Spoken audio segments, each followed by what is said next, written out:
Hello again, and welcome to the discussion of the torch. We're at video number 3, and this is where I want to take this discussion forward. Last time, we talked about what are the different ways to use the torch with our children or our team members, and we identified 4 ways. So it's either to show them the way, or to give them the torch, meaning to delegate everything, or to teach them how to do stuff. Do 1, 2, 3, exactly as I tell you. Or to coach them is to make them think about what they have as ideas inside their heads. Now we're going to take it further. So first thing, we're going to remove these to put them on a different paper.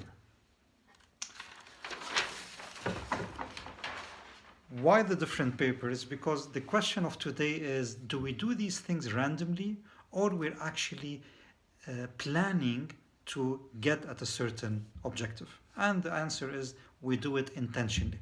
Because at the end, be it as a manager or be it as a parent, we want people, we want our children and our team members to be on their own. So the end result actually that we want to have is delegation.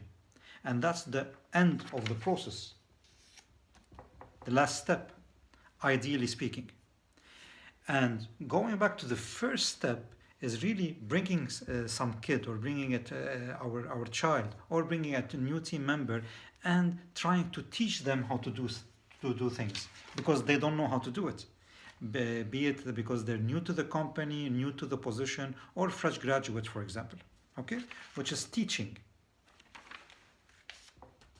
The second step after teaching is mentoring, okay? It's like, I'm telling you my experience, but I want from your experience as well. So it's a give and take, as I said in the last video. And obviously, there is the fourth one, which is coaching. Coaching is making them think about their own ideas. So this is the process, actually, that we go through.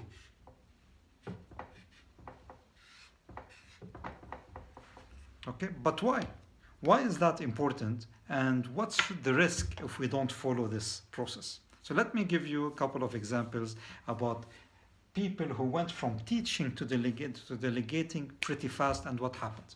So imagine that I have my child going to the grocery. At first, obviously, 6 years, 7, 8 years old, I wouldn't let her go to the grocery on her own. So I take her with me.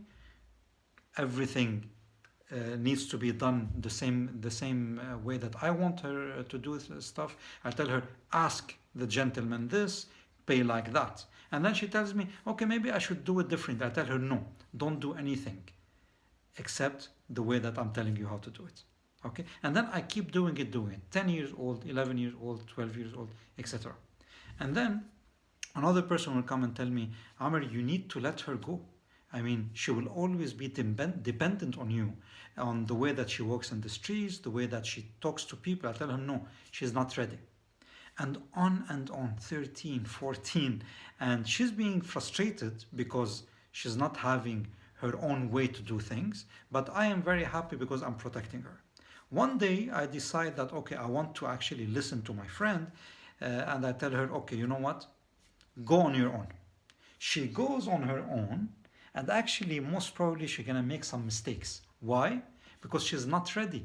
She has always been dependent on me to tell her how to do things, how to cross the road, how to speak to people. Then when I let her go directly, so going from teaching to delegating, she was not ready to do that. The same thing when I'm speaking to a salesperson, for example. If a salesperson is one of my team members, I tell him, okay, so this is how you should talk to the client, this is how you should behave, etc., etc. And at a certain point, because I'm so overwhelmed with other stuff, I go and tell him, okay, now go and do the sales on your own. He's gonna go and he's going to be really overwhelmed himself by how to do that. Again, because for so long he used to be dependent on me to tell him how to do stuff. Okay, so this is why it's important to go through this process. But what is this process, and why am I putting it on a graph? And that's what we're going to discuss in the next video. So see you tomorrow or after.